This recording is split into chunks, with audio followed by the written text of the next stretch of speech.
Mayor Francis. Here. Please join me for a moment of silence and the flag salute.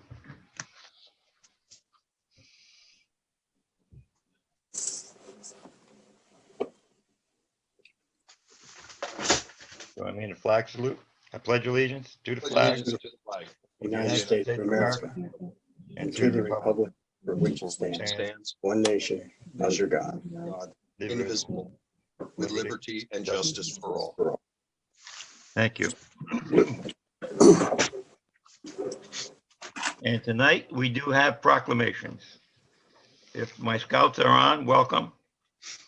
And I'll read the proclamation and then the names and the date for each scout. That will be his day and will be posted on our giant screen. Whereas the strength and future of a community are reflected in the activities, successes, and accomplishments of its citizens. And whereas these members of Cub Scout Pack 194 have earned the highest award in Cub Scouting, the Arrow of Light Award, by completing all the requirements outlined by the Boy Scouts of America. And where they are outstanding young men who have been very active in their den, meeting every challenge through hard work and determination. And where they have earned numerous merit badges demonstrating their knowledge in a variety of subjects. They also have been attendees at Boy Scout troop meetings and Boy Scout oriented outdoor activities, enjoying exciting adventures in the world of nature and developing skills necessary to become good stewards of the environment. And where they have grown in knowledge, skills, and confidence, building a strong foundation for future accomplishments. Their sense of community, involvement, and concern for others set them apart from the ordinary and inspires all of us. It is with great joy that I congratulate these young men and wish them much success throughout their Boy Scout journey. In witness thereof, I, Michael Francis, Mayor of the Borough of Hopatcong, do hereby proclaim Tyler Lope. His day is March 18th, 2021. Dylan Dunn, March 19th, 2021. Vincent Sudak, March 20th, 2021. Alex Bianchi, March 21st, 2021. James Lake, March 22nd, 2021. Jason Pierce, March 23rd, 2021. Parker Arn, March 24th, 2021. Alden Hanf, March 25th, 2021, and Eric Peterson, March 26th, 2021. Thank you and congratulations. And make sure you keep your eye open. I will have all the proclamations ready. I'll drop them off at probably at Jennifer's mailbox and she can get them to you. They kind of look, it's hard for me. Yeah, I hate technology, but anyhow, yeah. And you'll see what they look like. But they'll be there and they'll be signed by me. Again, congratulations. We appreciate your hard work. Okay. Now we're going to get to auction of property, 16 Oklahoma Trail and 37 Madison Trail. John, I will turn it over to you. Sure, Mayor. We have two auctions on the agenda tonight.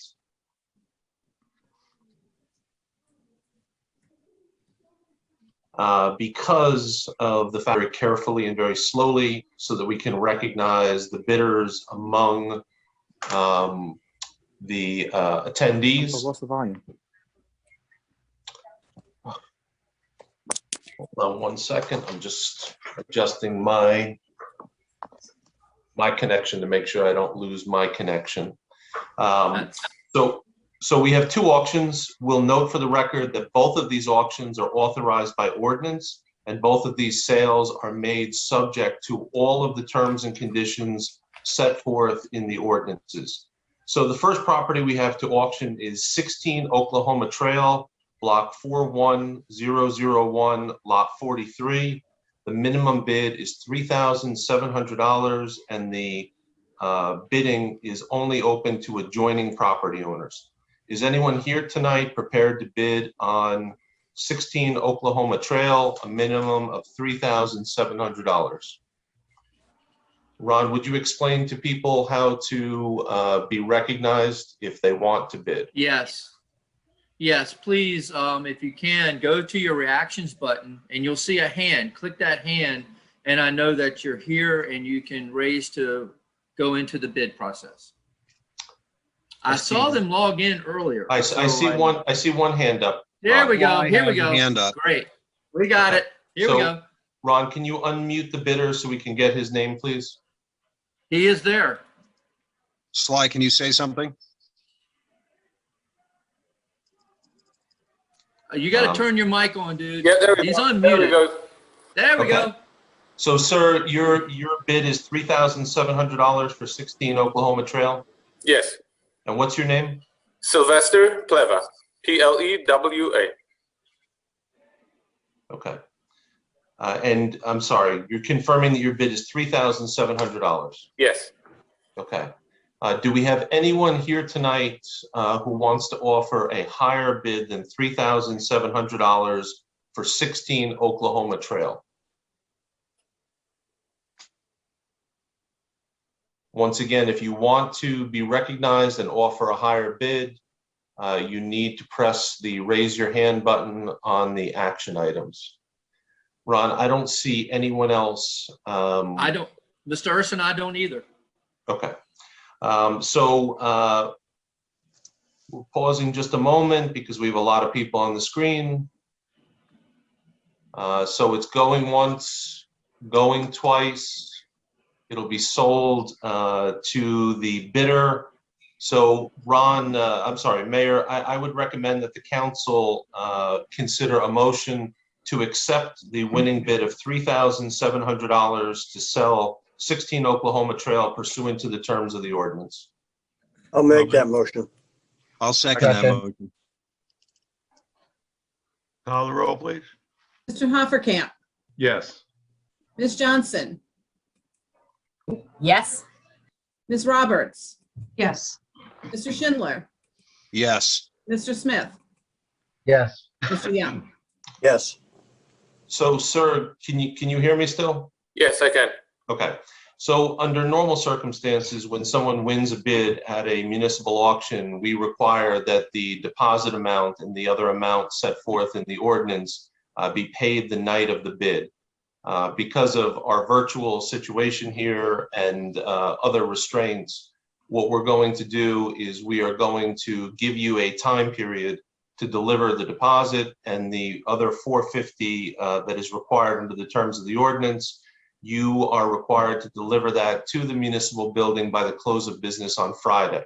Okay. If you don't deliver it by Friday, your bid will be invalid and the council will take action at the next council meeting to invalidate the bid and then possibly re-auction the property. Okay. You want- What's the form of payment? Just cash or check or? It can be check. You can Okay. in the municipal building, you could see the administrator or the clerk. Both of them are familiar with the procedure. Okay. Just make it out to the Borough of Hopatcong. Got it. The second property to be auctioned tonight is 37 Madison Trail. This is 30203 Lot 2. Once again, subject to all the terms and conditions set forth in the authorizing ordinance. The minimum bid for this property is $8,200, and this property is not restricted to adjoining property owners. Is anyone here tonight to bid the sum of $8,200 on this property? Yes. Yep. Ron, I see Matt, the you're on. gentleman, is your name Yep. Matt Rusk? Yes. Okay, I'm just asking because it's the name on your screen. Sometimes it's right, sometimes it's Oh, not my right. full last name is Matt Ruskowitz. Okay. And your bid tonight is $8,200 for 37 Madison Trail. Yes, correct. Okay. So then, is anyone here tonight prepared to bid a higher sum than $8,200 for the property at 37 Madison Trail? Once again, if you would like to make a bid to be recognized, you raise your hand by using one of the action buttons. Ron, I don't see anybody else. Do you?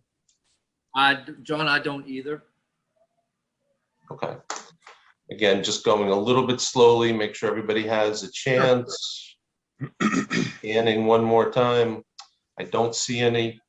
So we'll say going once and going twice, and we'll say sold. So Mayor, I would suggest that the council make a motion to accept the winning bid by Mr. Ruskowitz of $8,200 for 37 Madison Trail.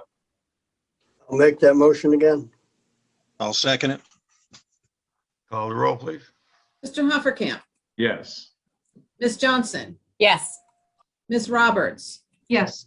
Mr. Schindler, Yes. Mr. Smith, Yes. Mr. Young. Yes. So Mr. Ruskowitz, you understood, you heard my directions to the other Yes, bidder. yes. I know how to Okay, do so that. it's, yep, so the deposit and the other fee is due by close of business on Friday. That will confirm your bid and confirm the auction award. After that, I'll send you a letter as to the rest of the procedures once we have the deposit. All right, got it. Thank you. Have a good night. You too. Thank you, Bye-bye. Matt. That's it for the auctions, Mayor. Thank you, John. Now we'll go to committee reports. Dawn, we'll start with you. I don't have anything new to report this week, just a reminder that we do have the wellness yoga coming up on April 6th at 6 p.m. If anyone, there's still some room, if anyone would like to register for that class, just give the community center a call and we'll get you on the schedule. That's it. Thank you. Brad, you're up. Sure, just like to wish everybody a happy St. Patty's Day. And hopefully we won't have to do this again have a meeting on a St. Patty's Day evening in the future, but it'll be a while before that happens. Just like to congratulate the scouts who were up earlier. I've been asked by Jen Barone of the Hopatcong Community Garden to mention the fact that there are still spots available. These spots have full sun and are fenced to keep the deer out and plenty of water supply. And you can get a hold of her if you're interested. There's still 18 left available out of the 46. And they can be reached through the Hopatcong Community Garden at gmail.com and or at Gmail and or the Facebook page for Hopatcong Community Garden. That's it, Mike. Thank you. Rich, you're up. I'd just like to say, oh, wait a minute. Yep, I'm on. Okay. Just like to say happy St. Patty's Day, obviously, to everyone. I'd like to really say congratulations to the Cub Scouts. This is great. This is a great opportunity for your boys just to keep going and keep going into Boy Scouts and hopefully acquire that Eagle rank. It's really something that you should be proud of. Also, I'm happy to hear about these 2 properties that just sold. So I want to congratulate the buyers. Thank you. And the real estate committee has met, and there should be some other properties coming up also that we're just going through the legwork right now. And that's it. Thank you. Thank you, Rich. John, you're up. Thank you, Mayor. First of all, at the risk of being redundant, I'd also like to congratulate the Scouts and wish them the best of luck in their continuing scouting efforts in Boy Scouts. They will not regret it. I still remember a lot of my scouting days. So best of luck to you and congratulations. From the Municipal Alliance, we have not met, but I wanted to remind everybody that next Thursday at 7:30 is a virtual Hidden in Plain Sight. And that's a program, the scenario, we had one here physically a number of years ago in the high school auditorium. It's a mock setup of a teenager's bedroom, and you walk around the room and you look for places where they can hide things that they want hidden. And it's a great program. It gives anyone a lot of insight. And it's amazing how resourceful people can be when they want to be. So just wanted to remind everybody of that. That's March 24th at 7:30. There should be links out there. If not, be more than happy. If somebody emails me, I'll be more than happy to email them the link. From Recreation, we have a new summer learning session program that we're going to be doing this year. That's kind of in lieu of summer camp because of all the COVID restrictions that are still in place. We are not able currently to do a full summer camp and not sure where the restrictions are going to be come June. So What they have planned is a learning session. It's going to be 2 days a week, Mondays and Fridays. There's 2 sessions each day. They're each 2 hours a piece, 9:30 to 11:30, 12:30 to 2:30 is the second session. There's going to be a teacher and an aide there. They'll be doing arts and crafts. It's more of a learning session, which is why they called it a learning session as opposed to a camp. I believe that's starting the last Monday in June, and the cost, there's actually 2 resolutions on the agenda for that. The cost is $200 per child. Also from recreation, they'll be doing a field walk soon. The committee does that. So they'll be doing that soon. Street hockey will be starting April 3rd. We have 70 players signed up as of right now. We are only doing A division this year, which is 6th through 12th grade. And again, that's just because of COVID and trying to keep things manageable. Not from our from our recreation, we're looking to schedule a concert in the park at the gazebo in Maxim Glen on July 10th. I'll have more on that later. And we're also, although it's not from the Recreation Commission, the people who've been running it are looking to do Miss Hopatcong that's the very next day, Sunday, July 11th at 12 p.m. We're looking to do it outside. We do have there will be a tent there. So I'm looking forward to change of venue.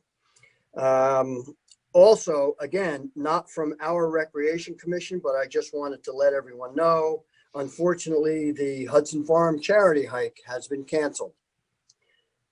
And I just want to take this opportunity to talk about the county health. I've been to the fairgrounds for COVID vaccination twice now, and I want to give a big shout out and thank you to all the workers up there, especially the volunteers.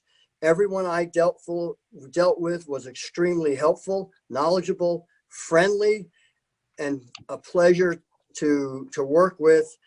Ironically, as much as I thanked them for what they were doing, they couldn't thank me enough for getting the vaccine. So just want to give a shout out to all the workers, and the volunteers come from all over the county. We have some people from Hopatcong that are up there volunteering as well. So just wanted to give them a shout out.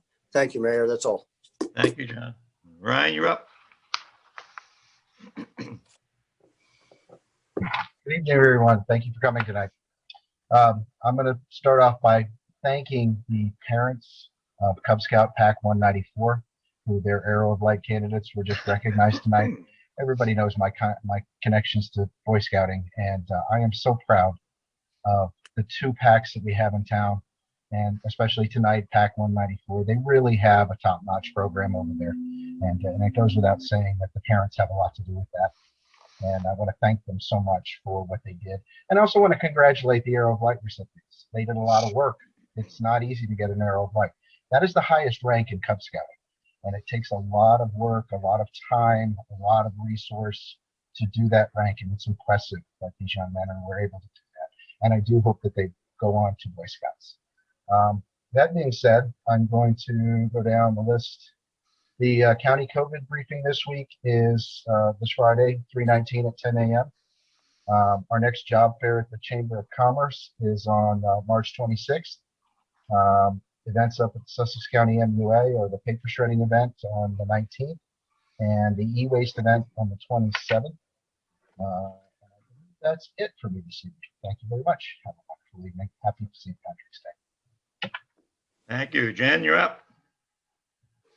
Hi, everyone. I just wanted to start off by congratulating Pack 194 and all the Arrow of Lights from both this year and last year. I think the proclamations from last year were stalled because of COVID, and thank you, Mayor, for doing that this year. I wanted to congratulate the Cub Master, Jessica Lopa, the Den leader from last year, who was Jennifer Dunn, and the Den leaders, Alicia Bianacci and Margaret Arn from this year. Great job. I know what an amazing amount of work it is as parents and Den leaders that we put into our Arrow of Lights and our boys, and congratulations and good luck in Boy Scouts. The only thing I really have is school. Right now, Superintendent Di Benedetto gave a briefing, well, a single issue meeting last Wednesday. He would like for the county to be in yellow for 3 weeks before we are going to open the schools to full day. Right now we're at 0 weeks of yellow in a row. The middle school remains closed until further notice. And that is where we are with the schools. And that is all I have. Thank you. Ron, administrative report. Thank you, Mayor. Congratulations to all the scouts. I cannot wait till you come up with your projects and get to meet you personally. Great job. Couple things I want to talk about. Hudson, the Hudson Avenue sewer installation. We are, let me get my reading notes here. We are 1,000 feet of pipe has already been installed, 16 key. So they're making good progress. They put the bucket in the ground the first time last Tuesday. So they're progressing very well. Unfortunately, they more than likely will not be on the job tomorrow. The weather report is not looking very favorable for that type of operation. We're looking at 1 to 2 inches of rain tomorrow. So I doubt we see them, but they are, when they are on the job, once they get past the rock, they are really moving on. Secondly, Noriticon Field is, I hope everybody's gone by there and seen that we've started the rehabilitation of the park there. The contractor's got his base poured and some of his basic block poured. The fence installers were there today to tear down the rest of the old fence and start the installation of the new fence. So sooner than not, Noriticon Park will be up and running and with a new fence and backdrop and all that will be repaired and safe for what we're anticipating. Hopefully, God, if we can get through this COVID, some baseball this spring. So, and activity this summer. So with that, Mayor, that's all I got. Thank you. I'd like to take the motion to open the meeting to the public. An opportunity is given to the public for commentary. Comments are limited to 1 comment, no more than 5 minutes. So make a I'll motion to move, open up to the Second. public. I'll second it. All in favor? Aye. Aye. Aye. All right, Ron, we're open to the public. Mayor, we have Hugh Giordano. Yes. Hi, can you hear me okay? Yes. Okay, excellent. So my name is Hugh Giordano. I live in Blackwood, New Jersey. But tonight I'm coming to you as a representative of the United Food and Commercial Workers, UFCW Local 152. And I'm wanted to speak in reference to your ordinance that you're going to be introducing tonight, 5-2021, in regards to the zoning of cannabis and the prohibition. I wanted to speak in regards to the jobs that will be lost in that. New Jersey is one of the states that made sure that they protected the workforce here in New Jersey and the residents of New Jersey. And they put strong labor standards within those rules and regulations. And one of those will be union protection, union wages. The UFCW is the official labor union, which represents cannabis workers, both medical and adult use. And we currently represent workers already in New Jersey. And I would ask that before you move forward with this, that you table it until you actually tour a facility. I'd like to offer you a tour of the Garden State Dispensary, which was the first dispensary in New Jersey to unionize, of the original medical. So they have a long-standing relationship with that local, those towns and cities as well. I also just want you to know that these are good jobs as far as their wages and benefits. They get dental, vision, retirement, and this creates a strong economy because if they have more money, if the workforce in your town has more money, then they can spend it. Also, these are trained professionals. A lot of the younger people have degrees in horticulture, chemistry, and other sciences. This is not just growing tomatoes. This is a science, especially with the extraction. So you can get a lot of young, talented, educated people to come into your area. I've also seen that in the census that your population has went down. And this is a good way to attract a new tax base of working educated people. This also creates opportunities for the town because you can tax it. And our unionized employers are always willing to help invest in community events and associations. I think it's great that you have a community that cares and get your youth involved in these activities, especially the Scouts. My mom was involved with my sisters, so cookie time was crazy at my house. I totally get it. And on top of that, if you don't allow adult use, allow medical at least. Allow medical, at least that's more of a science-based. The population that uses medical is older, and it controls who comes into town. And you can control what is dispensed as far as flour, edibles, vaporizers, but that is for medical reasons only. So if I would say is that you table it, consider these things, and create good jobs, and let's see what we can do to make it an even better place to live. Oh, and shout out to the councilman for thanking the workers for giving him his injection. That's very cool. Thank you. Next up, Ron.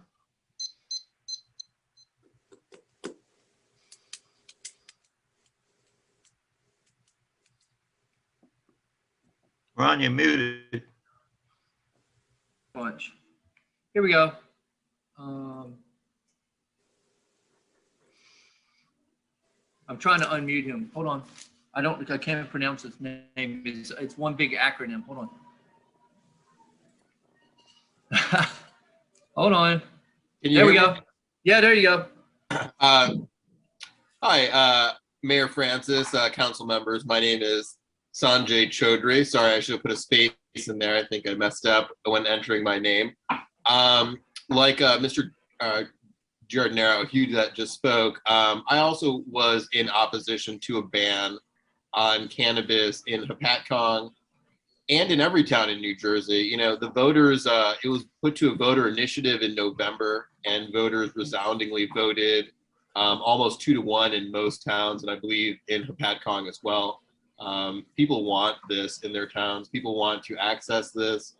I myself have been a medical patient for a number of years in town, and I sold my home in Hopatcong last year. I live in Randolph currently, but I'm still in a neighboring town, and it's difficult with the access right now. Even from Randolph, the closest dispensary is over an hour and a half from me here. And there's nothing in Morris County. There's nothing really remotely close. So it would be good for a lot of patients that need it to have medicine that's more accessible. And something that's odd that people aren't really considering is that this ban is creating sort of a neo-segregation that's not exactly just racially motivated, but it's a social segregation. So people that are more progressive and may want to use cannabis and maybe have been using cannabis illegally for years or decades, you know, now may have to move to a different town or a different location if they want to participate in a cannabis business. I've been a Rutgers certified master gardener. I've been a member of the Speakers Bureau, and I have a sustainable startup soil company, Sweet Virginia Soil LLC, that I'm hoping to get a cultivation facility with. Randolph right now is also not certain if they want to have cannabis in town or not. So I've been speaking to some adjacent towns because I may need to relocate to be able to start a business that I want to start. And it's unfortunate that I may need to leave my conservative Republican town to have to go to a more progressive town to be able to cultivate cannabis. I understand that, you know, we all have political differences, but I think what's important is that we let people in our towns have differences. It's good to have diversity of color and diversity of thought in towns, even if it's not the predominant way everyone thinks. I think that's, you know, the beauty of America. And then, you know, voters did want it. I didn't check specifically on Hopatcong, but most towns, more than 2-to-1, they want cannabis in town. You know, there's a lot of medical benefits. There's a lot of social benefits. As a society, we're very wound up. You know, even just yesterday, there was a shooting in Atlanta. There's a lot of people that are on edge, that are wound up. And I can guarantee you that these people that go into places and shoot people, they don't smoke marijuana. They don't smoke cannabis. You know, they're pretty wound up. They take like a very hardline approach. And there's something in this medicine that can help people love each other, love your neighbor, love your community. And, you know, I think there's just been a lot of misinformation about cannabis for so many years that I hope you guys will take pause, visit some of the cultivation facilities like Hugh had mentioned, and just be a little bit more open-minded to it. Even if you personally don't use it and never plan on using it, a lot of your constituents do, and they will want to do it. And recently, Patterson, I think in November, a cultivation facility, they started collecting tax revenue. They're 2% from a medical facility in Patterson. They were expecting about $10,000 per month from that cultivation facility. For November and December, they got $50,000 for those 2 months. So it's about $15,000 extra per month, or 150% more than what they were expecting. So besides just the social need for it, there will be a tax benefit for it. For a lot of the micro businesses, there is a residency requirement. So to encourage local employment, 51% of the micro grows, dispensaries, all the small businesses need to be based in town or in an adjacent town. So it will be beneficial for the local economy. For the micro grow that I'm planning on doing, there will be several growers, but then there will also be 5 or 6 trimmers that will just be trimming cannabis flowers, and they'll be pretty well paid, at least $15 an hour. You know, so it will create local jobs, local revenue for the town, and you know, I think it's going to be beneficial for a lot of economies. In Colorado, where they similarly had a 5-year decision-making period, where once they made a decision, they weren't able to switch. A lot of towns that initially said, no, we don't want it in our backyard, 5 years later were kicking themselves when they saw how beneficial it was for so many other communities. Thank you. How much Sanjay, your 5 minutes is up. With the revenue. Okay, thank you, Mayor Francis. I appreciate the time. No problem. Thank you. Ron, next.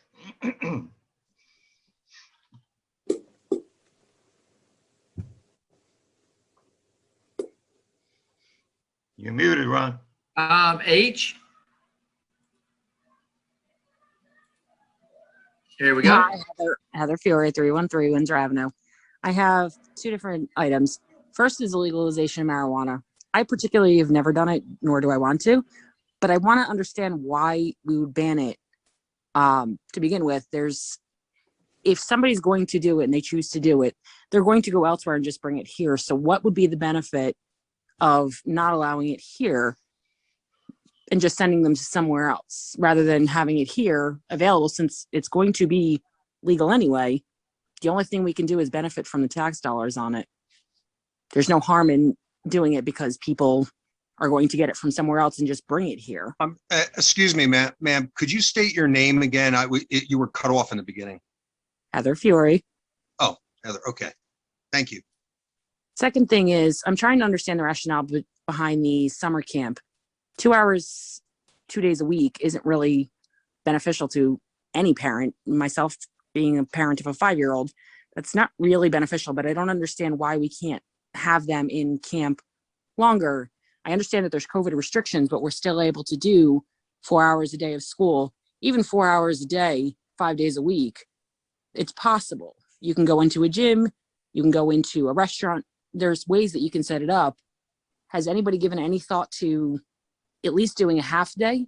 Even if you can't do a full day because you can't figure out lunch, there are different creative ways that you can get it where it can help the parents, because that's the biggest struggle. And now we have to figure out, not only do we have to figure out school, we now need to figure out the one thing that we were depending on, which was summer camp. And at least, I mean, I'm a working parent, at least 4 hours a day is better than nothing, but 2 hours, 2 days a week isn't going to help anybody. It's going to give the kids something to do for 2 hours, 2 days a week, but it's not helping the parents, which is what summer camp ideally did, was help working parents, which is a majority of the parents here. That's it. Thank you.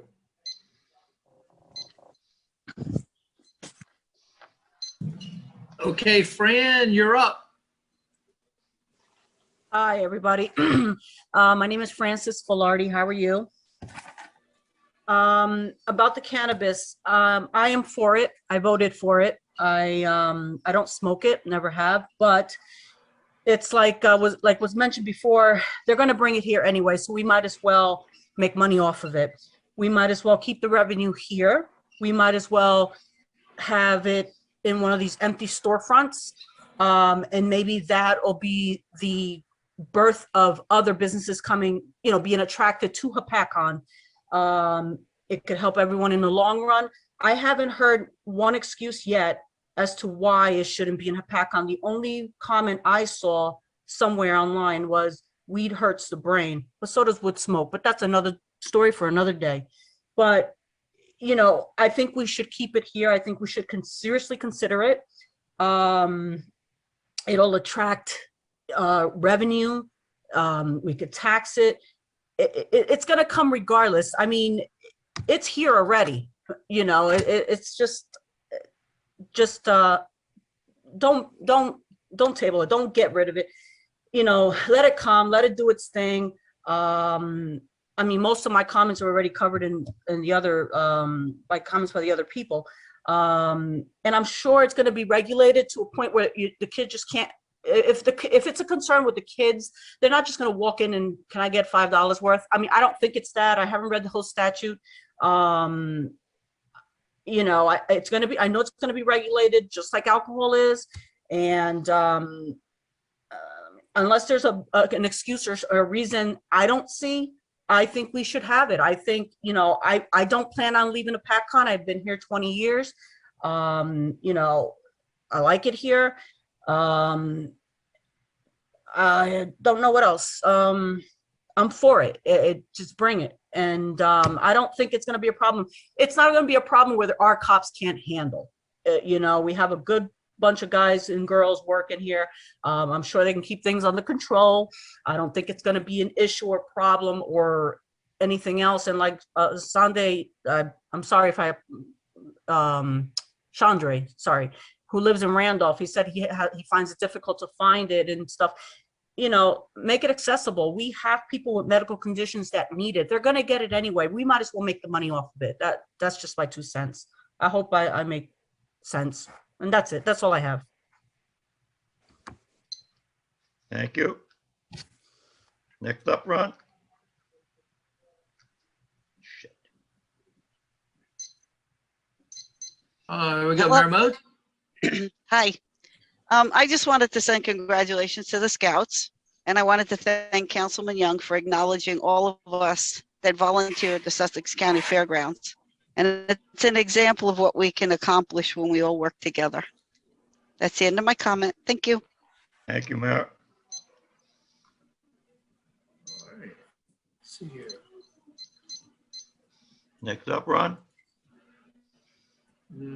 I'd ask everyone again, if you want to make a comment or come in, go to the reactions button at the bottom right and click it and raise a hand and I'll acknowledge.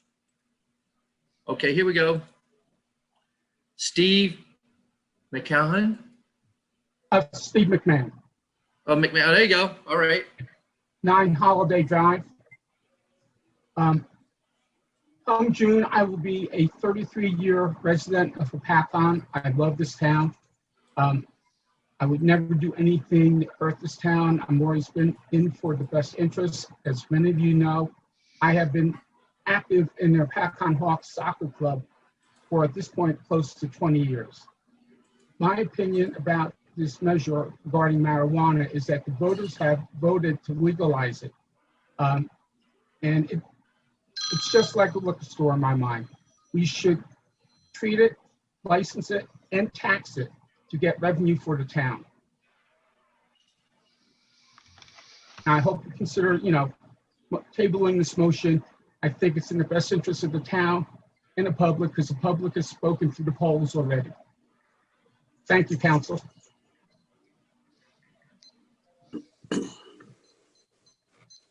Next up, Ron. Okay, let's start up here.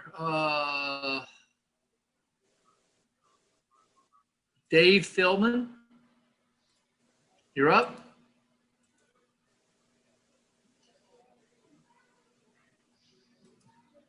Hey, Dave, hit your mute button, please. Thank you. There you go. There you go. Hi, Dave Feldman, Cove Road, Hopatcong. I too believe that we should accept the marijuana bill that has been brought into law and take advantage of the taxes that's going to come to our town.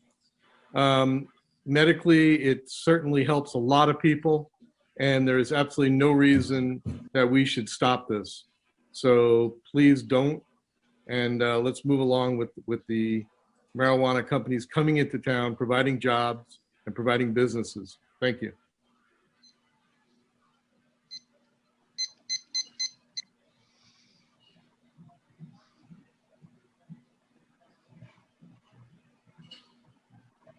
Okay, Mayor, you there? Yep. All right, we have June Seal. Hello, can you hear me? Yes. Okay, great. All right. This technology is always wonderful. I've been listening to all the comments and I hadn't planned to speak, so I don't have anything prepared. But I've been a member of the Municipal Alliance Against Drugs and Alcohol. Excuse me, can you say your name for us so we know who you are? I'm sorry. June Seal. Okay, thank you. Okay. So I've been on the Alliance Against Drugs and Alcohol for many years and come at this from a different perspective about the actual use of marijuana. And yes, the residents of our state have legalized it, and that's our democratic society. But it doesn't mean we have to bring it into our town. The first two gentlemen didn't even live in town, and they want to comment on our own town's ability to have the marijuana stores and things like that inside. If you talk to some of the officers about this new law, and I'm sure most of you have seen it, the police officers' hands are tied right now based on the way the law was made. There's problems with even telling the parents of minors that they were kind of caught using it. We don't have any way to do any kind of testing, like at least if there's somebody driving inebriated on alcohol, they can do a breathalyzer. So yes, the law was passed, but unfortunately, a lot of things to protect citizens were not. So in general, my knee-jerk reaction should be that we do need to prohibit the sale and the distribution and the stores and everything else in our small town. We don't need to bring in that kind of trouble. I'm not sure what the tax revenue would be. I can't speak to that. I don't know the dynamics of the law, the tax laws on it.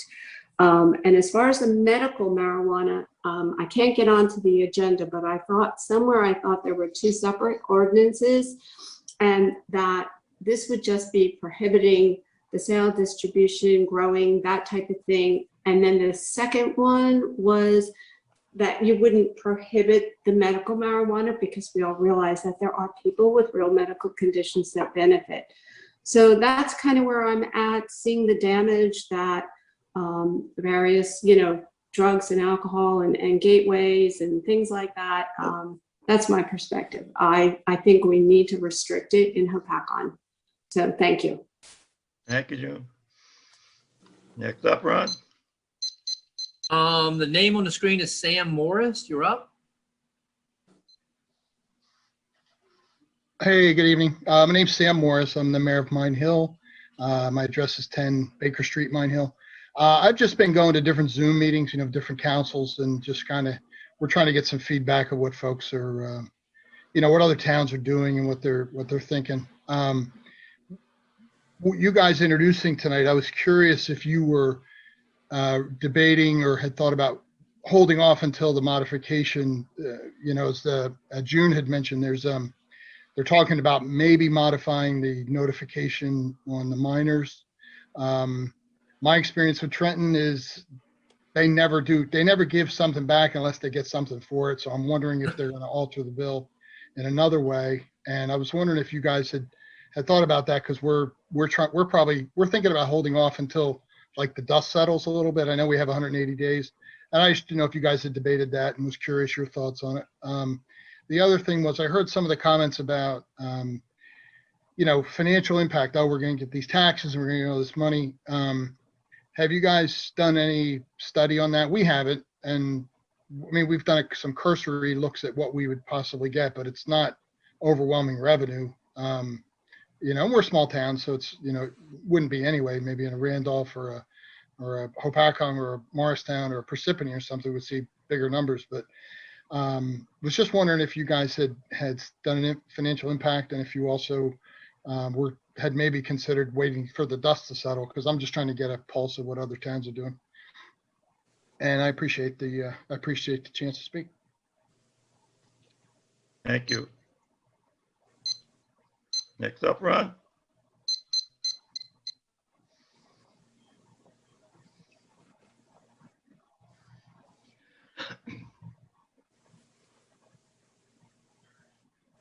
Matt, you there?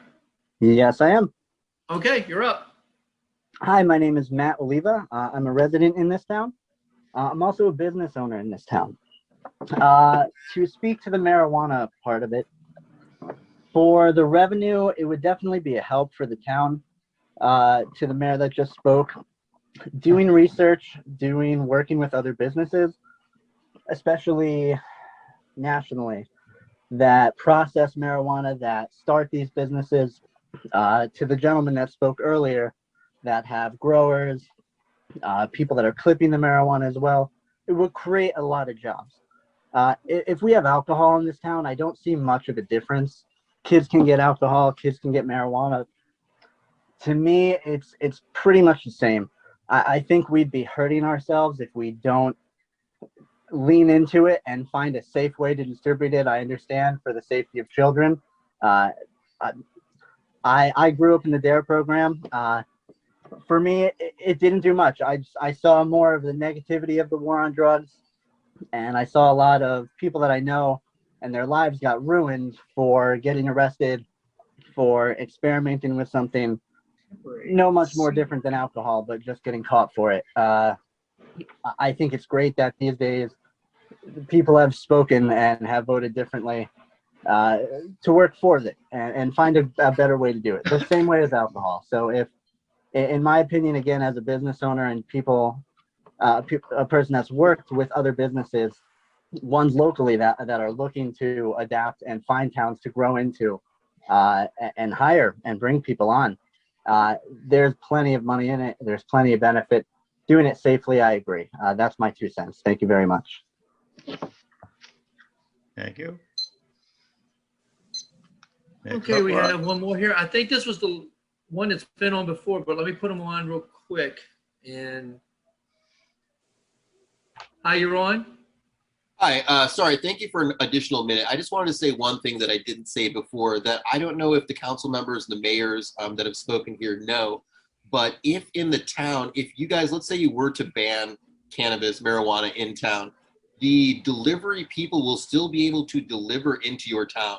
So let's say Matt has a delivery business based in Mine Hill or something. He can deliver to Hopatcong, but you will not be able to benefit from any of the tax revenue of that. So everyone in your town will still be able to get marijuana, cannabis from delivery services. But if you ban it in your town, then all you're really doing is not allowing a storefront or a cultivation in town, but people will still have a legal right to have it delivered to their homes. I just wanted to put in that one comment. I didn't want to infringe on the time. Thank you. Thank you very much. Thank you. Thank you again, everyone. I appreciate the time. Yeah, Ron. Got it. Ron.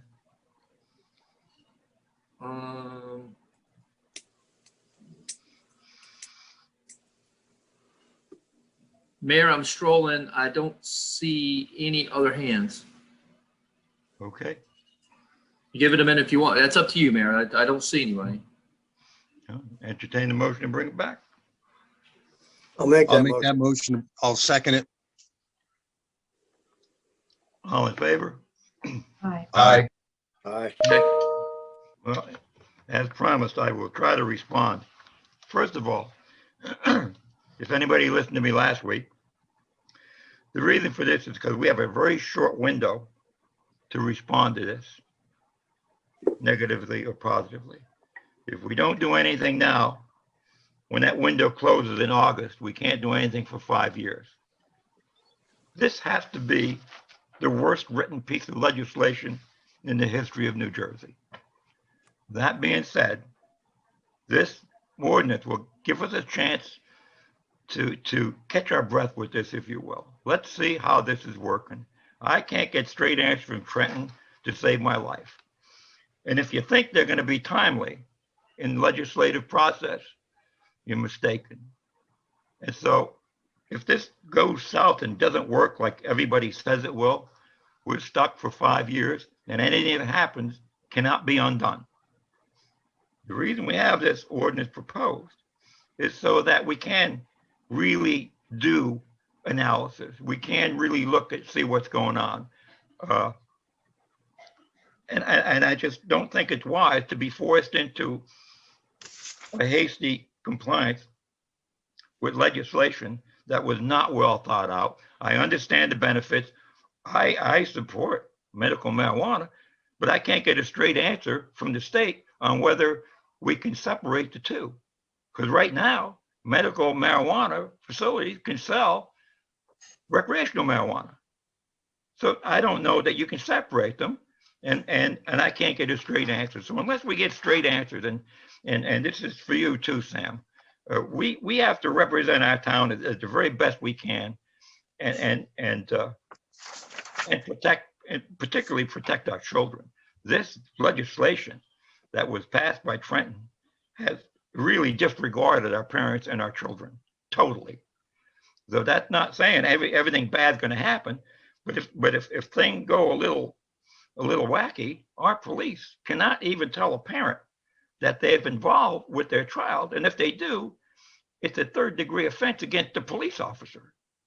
That's serious stuff. I know Senator Rojo, Senator Sweeney, our assembly people, Hal Wirtz, and they've been working to correct this.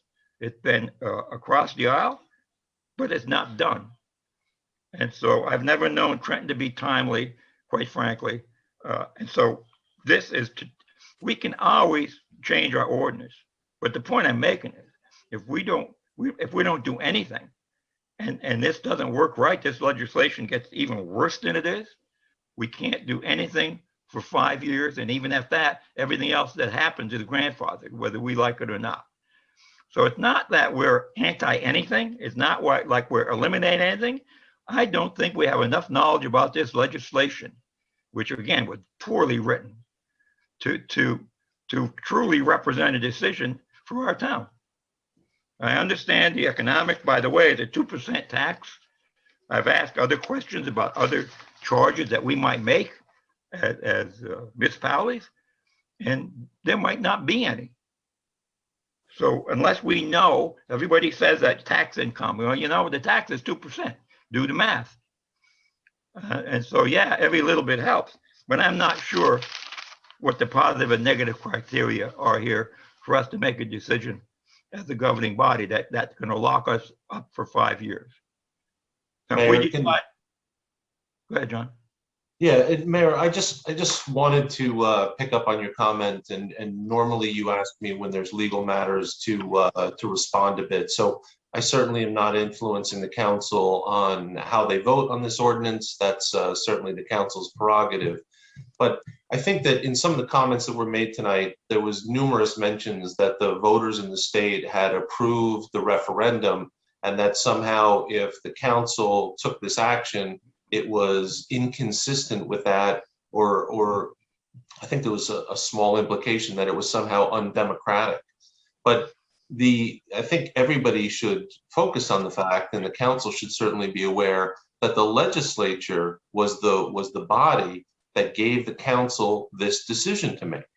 The legislature specifically gave municipalities the right to make this decision with, frankly, numerous choices. And there's an important rationale there. And the important rationale is that every town is different, and some towns have facilities, demographics, other characteristics that would make some of these facilities more likely. So just as an example, Hopatcong does not have a large industrial park. A lot of the cultivation and growing is indoors. And so Hopatcong does not have a lot of industrial space that might lend itself to indoor cultivation. And so that's something that council might take into account when it thinks about, both indoor cultivation and wholesale distribution. Hopatcong just doesn't have these facilities. It doesn't have anywhere to create these facilities. And in our planning and zoning and business development, it's very unlikely that we would have those facilities in the future. Even some outdoor growing facilities, Hopatcong doesn't have a lot of farmland. So that's another thing that might be taken into account. So, the council can think about the retail aspect of this, and Hopatcong is generally made up of much smaller storefronts in a very mixed way. And so the council can take that into consideration on the retail side about whether we think we have appropriate retail centers that lend themselves well to this type of business. When we're talking about the tax revenue might be significant when you talk about a large cultivation or large distribution facility. The tax revenue, when you're talking about a smaller retail establishment, will be very minimal. Council people can make their own estimation of what that might be, but if the council people conclude that the likely result of not taking any action is that perhaps we would have a small retail establishment, you can take that into account when you think about what the tax revenue is. But I'll repeat my first point because I want to emphasize it. The council people should know that this is their decision, and this decision isn't in any way in opposition to the referendum, or it is in any way undemocratic. You're simply exercising an option that the state legislature has told you that you have and you should consider. And it's really a consideration on the characteristics of your town and whether some of these uses fit well or not. So that's my my comment again, just emphasizing not trying to influence the council one way or the other, just putting the decision in perspective. Yeah, thank you, John. Well, I have relatives in Colorado, and last I heard, 60% of the towns in Colorado have the same ordinance or similar ordinance that we have. So it's not like once the state passes the legislation, it's a free-for-all. It's not. Well, I hope it's not. So the real reason that I wanted to introduce this, and first of all, I think it's the right thing to do under the circumstances, and it gives us a chance, like I said, to make an intelligent decision, make some observations, and I'd like to go see some of these things, that Mr. Giordano mentioned. I like knowledge. I like to see how everything works, but most of all, I want to make sure that we protect our town from any catastrophe that could or might happen because of this legislation. I tell you, when you have to read the whole 300 pages of this nonsense and see that it's just not planned. It's just inconsistent in many fields. And quite frankly, I don't think we're ready to support that kind of legislation for our town. So I hope I made people understand what we're going to do and why we're going to do it. It's not anti-anything. This is not prohibition. This is an ordinance that gives our town the opportunity to take our time. And if we decide to come back later, we can change the ordinance. There's nothing that I read in the entire 300 page of legislation that says we can't change it. Now, I don't know if anybody thinks that's true, but I've been told by the governor's office that if we wanted to change it, we could.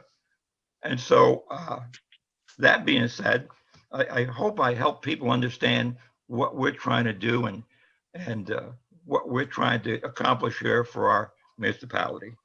So thank you for your comments. They were interesting, to say the least. I took my notes and names, and maybe I'll contact some of you for further discussions. Okay, so we're back, and now I'll go to approval of minutes. Mayor, if you would, there was a question or a comment about the summer camp, and I would just like to address that, just so that it's on the record. Thank you. This decision was made by the Town Recreation Commission. They discussed it quite heavily, what their options were and what they thought they could do. Again, there's a lot of new restrictions regarding a full summer camp like we've had. But again, this decision was made by the Recreation Commission. They did discuss and think about it quite heavily, and this is what they came up with. So thank you. Thank you, Mayor. Thank you, John. Thank you. We're at approval of minutes. I'll entertain a motion to approve the minutes of the regular meeting on March 3rd, 2021. I'd like to make a motion to approve the minutes. Second. Call the roll, please. Mr. Hoppercamp, Yes. Ms. Johnson, Yes. Ms. Roberts, Yes. Mr. Schindler, Yes. Mr. Smith, Yes. Mr. Young. Yes. Thank you. Resolution 2021-47, approval of the bills list. Thank you, Mayor. Does anyone need anything removed or anything discussed? Not hearing or seeing any, Mayor, I will move the bill list in its entirety, including 21-00406. I'll second that. Call the roll, please. Mr. Hoppercamp, Yes. Ms. Johnson, Yes. Ms. Roberts, Yes. Mr. Schindler, Yes. Mr. Smith, Yes. Mr. Young. Yes. Approval of the consent agenda. So moved. Second. Call the roll, please. Mr. Hoppercamp, Yes. Ms. Johnson, Yes. Ms. Roberts, Yes. Mr. Schindler, Yes. Mr. Smith, Yes. Mr. Young. Yes. Thank you. Ordinances, introduction. Ordinance 5, 2021, amendment to 242 to add prohibition for the sale or manufacturing of cannabis. An ordinance amending the code of the Borough of Hopatcong to add section 242-17F to prohibit any cannabis establishments, cannabis distributors, cannabis delivery services, and manufacturing or wholesale sale of cannabis products. I'm gonna make a motion to table this. I think that based on the fact that Trenton is changing the bill, it will reset the 180-day clock that we have. There are no set guidelines for this, and it would be beneficial for us to wait until we have set guidelines.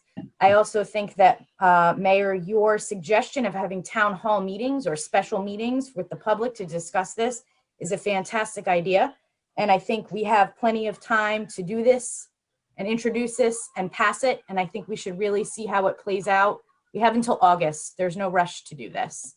I haven't been told the clock being reset.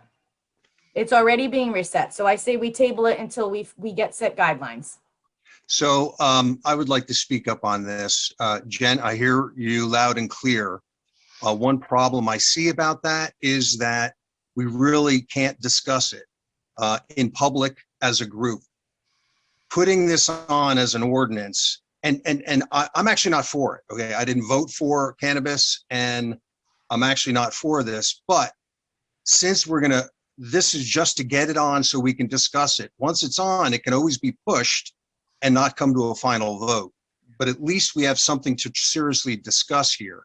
And unless John Burson can tell us differently, at least we can discuss this then in public and have something solid to discuss.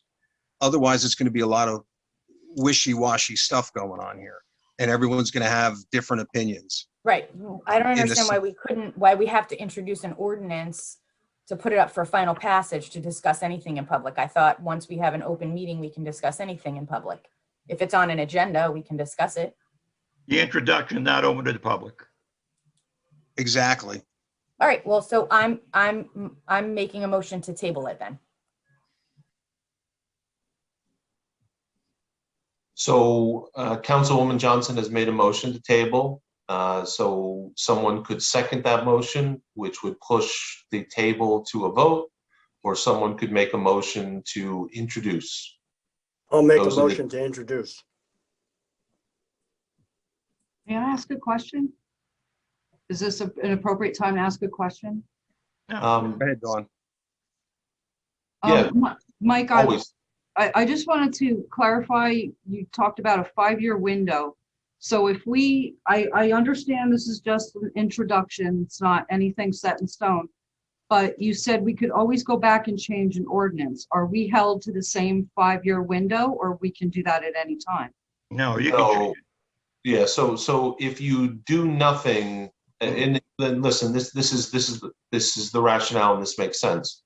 If you do nothing, then someone might start a planning process to start a cannabis business in your town, and it wouldn't be right that 6 months later, a year later, or 2 years later, you change your mind and change the zoning. So that's where the 5-year window comes from.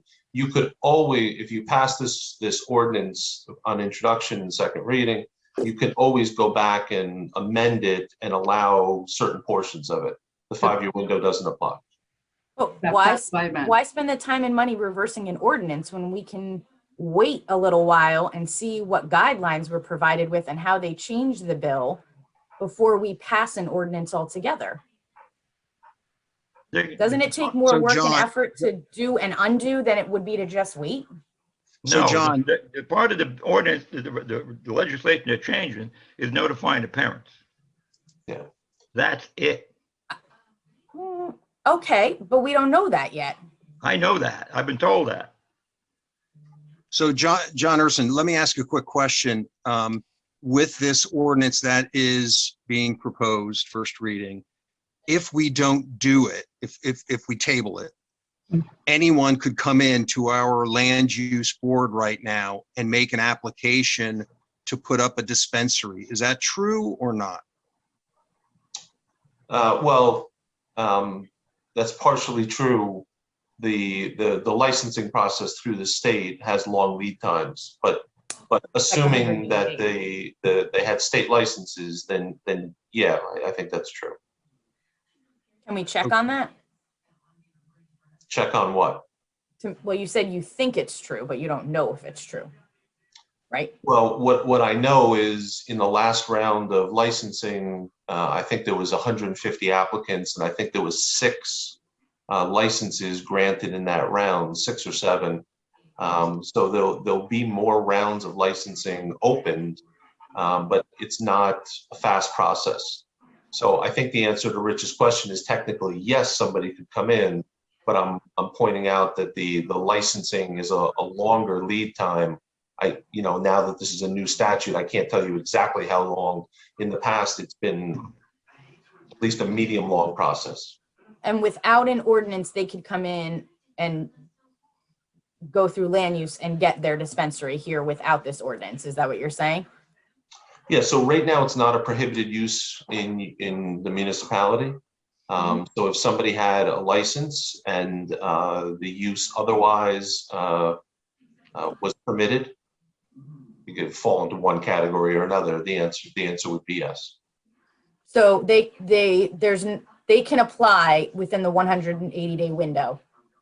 Yes. Absolutely can apply for in the 180-day window until August. They can apply within that window.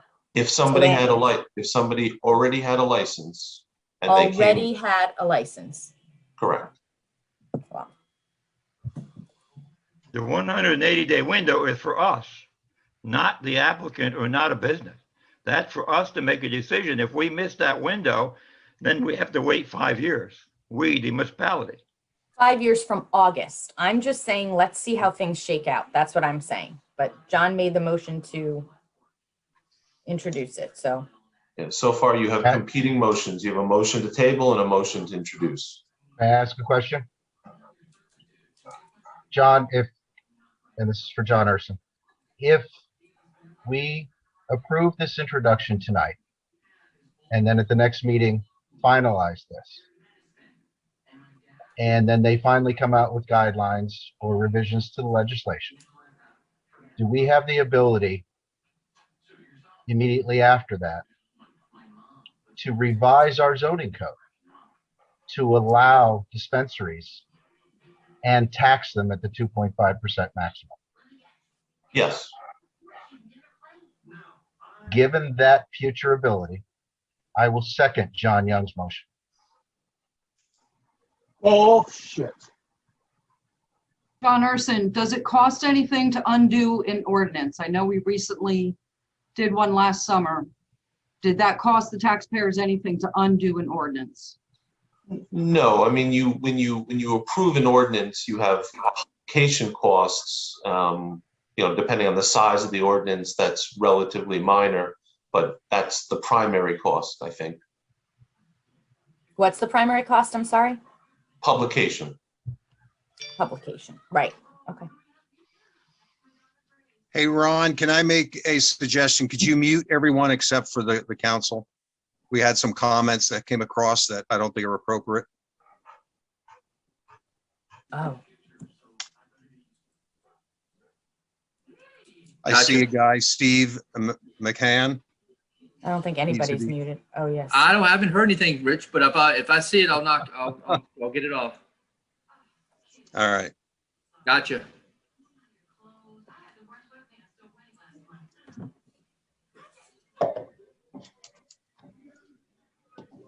Do we have a motion and a second? We do. Would you like me to call the roll, Mayor? Yes. Okay, Mr. Hoppercamp, Yes. Ms. Johnson, This is to make a motion to introduce it? yes. No. Ms. Roberts, I don't feel we're jammed up with just an introduction, so yes. Mr. Schindler, Yes. Mr. Smith, Yes. Mr. Young. Yes. Now, this is a motion to introduce, folks, so let's be clear with that.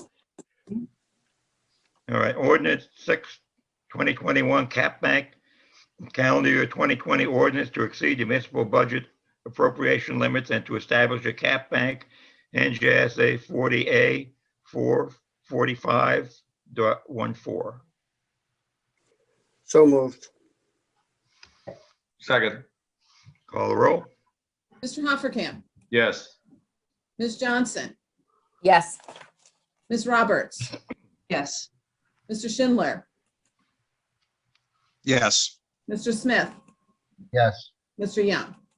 Yes. Resolution 2021-48, authorization to hire temporary seasonal help for recreation. So moved. Second. Call the roll, please. Mr. Hoppercamp, Yes. Ms. Johnson, Is this the learning pod? This is for that? Yes, it is. Yes. Ms. Roberts, Yes. Mr. Schindler, Yes. Mr. Smith, Yes. Mr. Young. Yes. Resolution 2021-49, authorizing fee for recreation summer program. So moved. Second. Call the roll, please. Mr. Hoppercamp, Yes. Ms. Johnson, Yes. Ms. Roberts, Yes. Mr. Schindler, Yes. Mr. Smith, Yes. Mr. Young. Yes. Resolution 2021-50, authorizing the sale of refunding bonds. Moved. Second. Didn't Call we the do roll, this please. last time? I thought we did this at the last meeting. That was the introduction, Jen. This is Oh, the my, actual final, or this is the resolution. This is the resolution. That was an ordinance. my bad. Okay, yes. Thank you. Yep, no problem. Would you like me to call a roll, Mayor? Call the roll, please. Mr. Hoppercamp, Yes. Ms. Johnson, Yes. Ms. Roberts, Yes. Mr. Schindler, Yes. Mr. Smith, Yes. Mr. Young. Yes. Resolution 2021-51, police department promotions. So moved. Second. Call the roll, please. Mr. Hoppercamp, Yes. Ms. Johnson, Yes. Ms. Roberts, Yes. Mr. Schindler, Yes. Mr. Smith, Yes. Mr. Young. Yes. Thank you. Old business?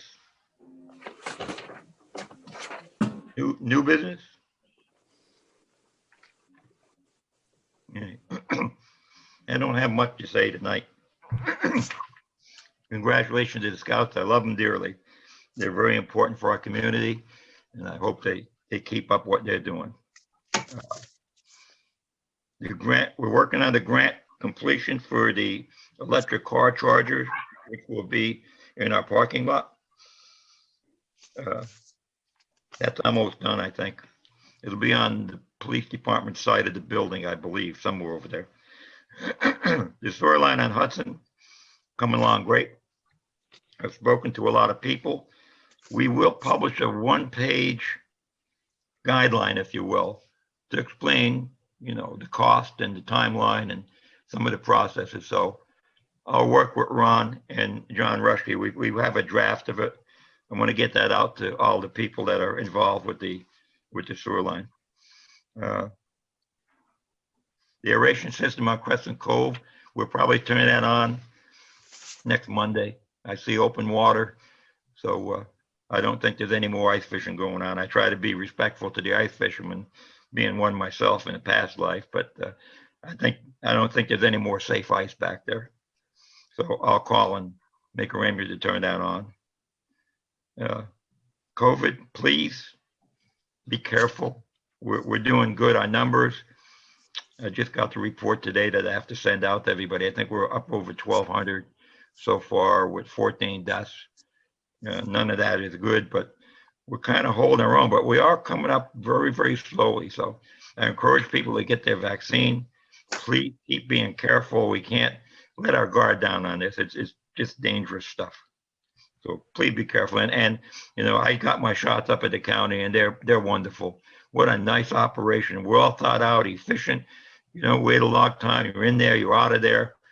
And a big thank you to our volunteers, including volunteers from PACON. That's important. They're always out there for us. Scout cookie sale at the senior center on March 20th and March 27th. It's going to be a drive-through. Please support them. I like their cookies. Of course, we've talked enough about the marijuana. We just have to make informed decisions. I think we are.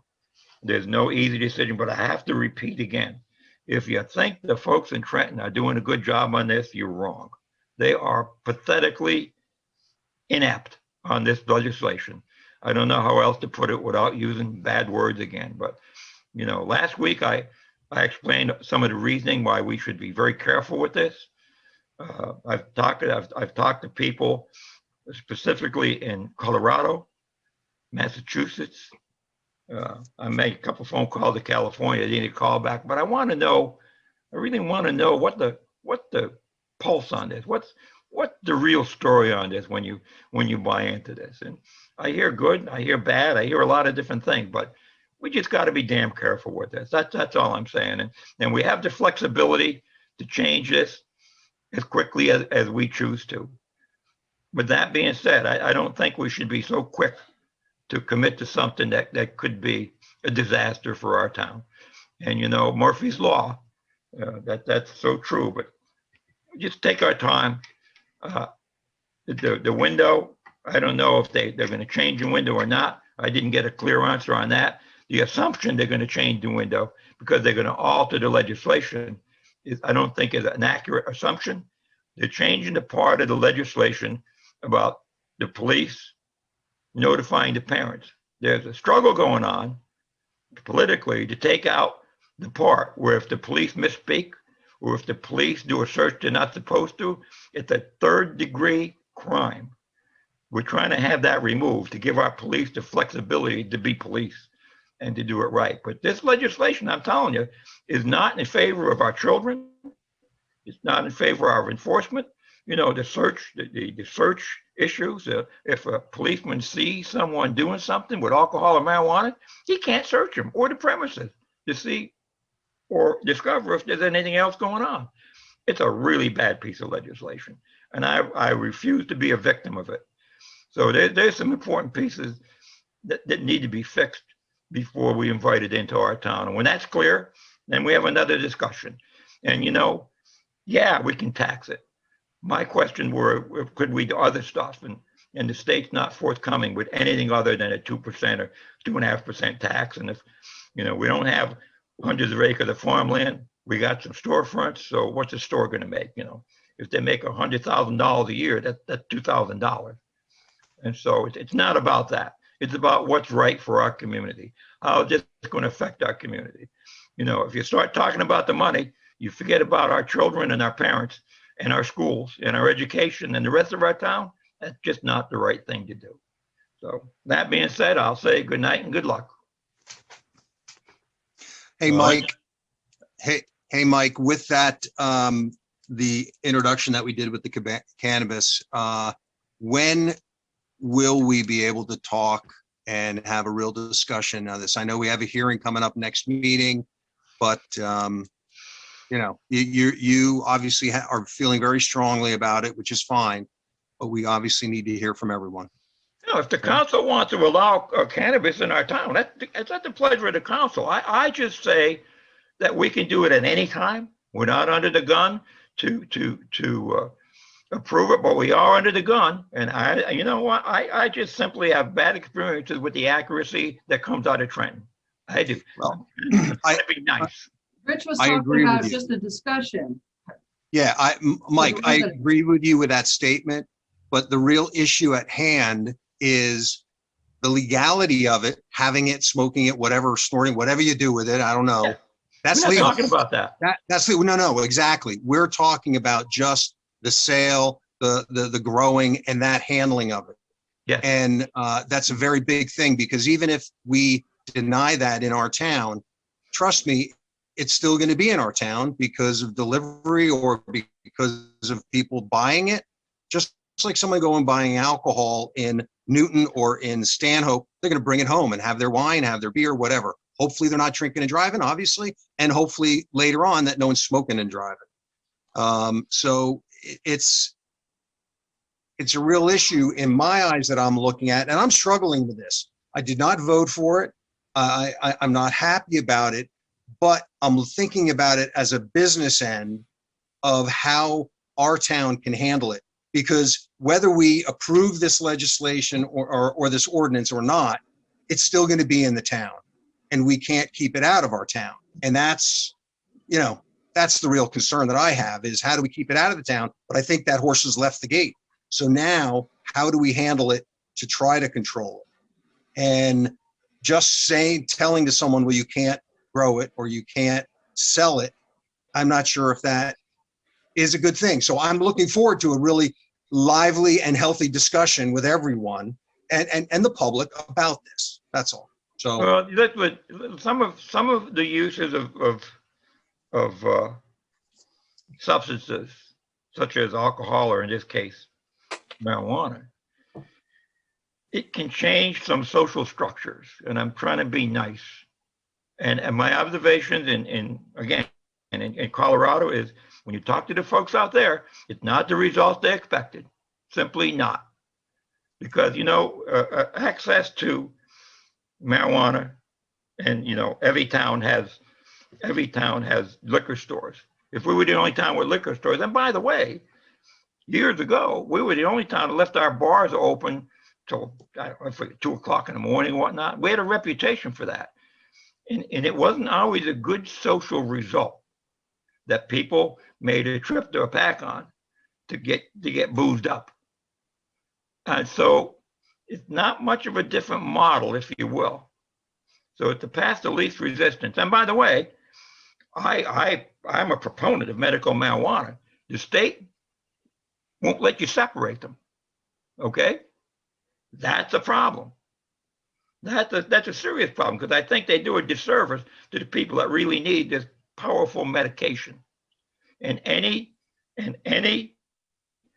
dispensary today, medical dispensary, can now sell recreational marijuana under their current license if they satisfy their customers. So there you go. And by the way, the last time I talked about this issue with a business person, they said, well, Hopatcong might be nice, but we're going to go to some place with a better demographics. So they would rather go to Roxbury. They'd rather go somewhere on Route 15, Route 23. They'd rather go somewhere there. What make you think for 1 minute that we would even, someone, a smart businessman would even entertain coming to our town? Unless every other town passed an ordinance like us, and maybe they will and maybe they won't. But there's a lot of stuff with this that we have to pay attention to. And that all I'm saying is I don't want to miss that window that they're going to close on us. And then whatever happens, we are stuck with for 5 years. And we can't we cannot undo anything that happens in that 5-year time.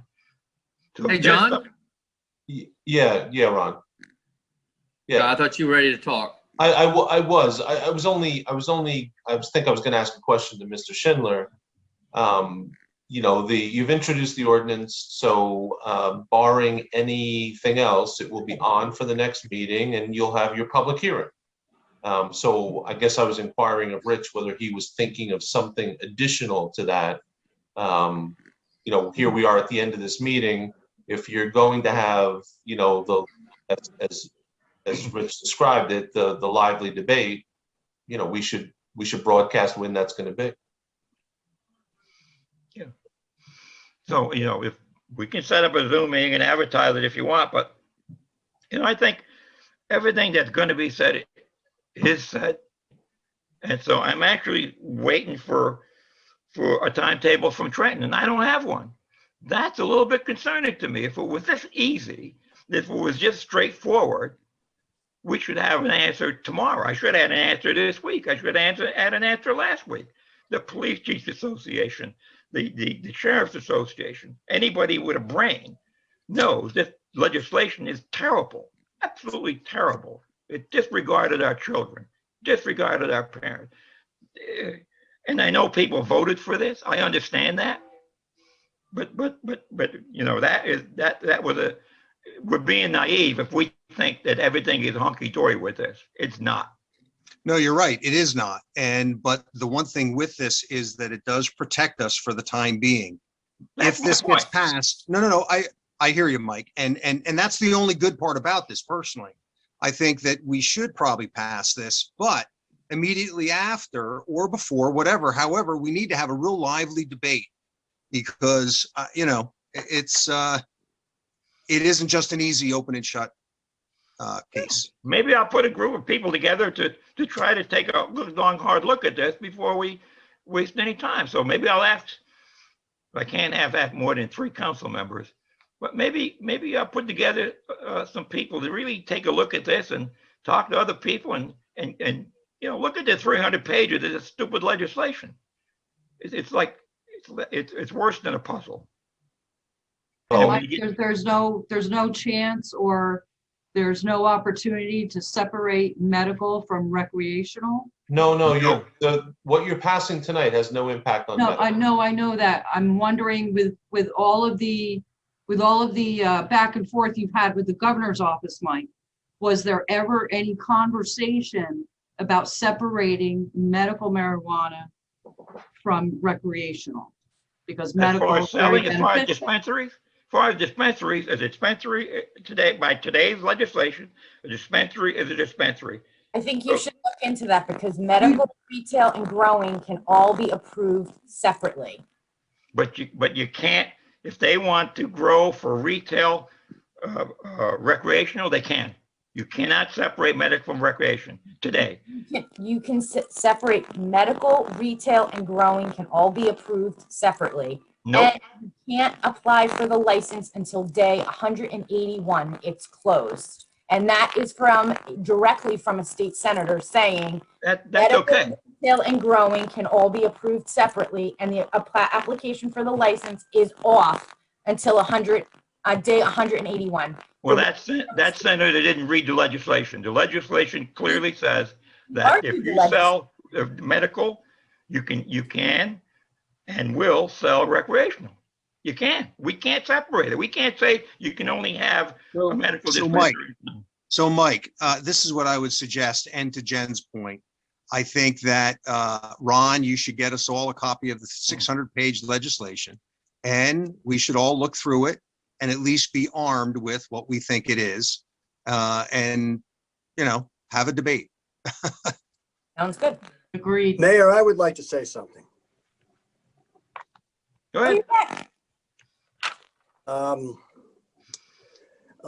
A lot of what I'm about to say is my opinion, okay?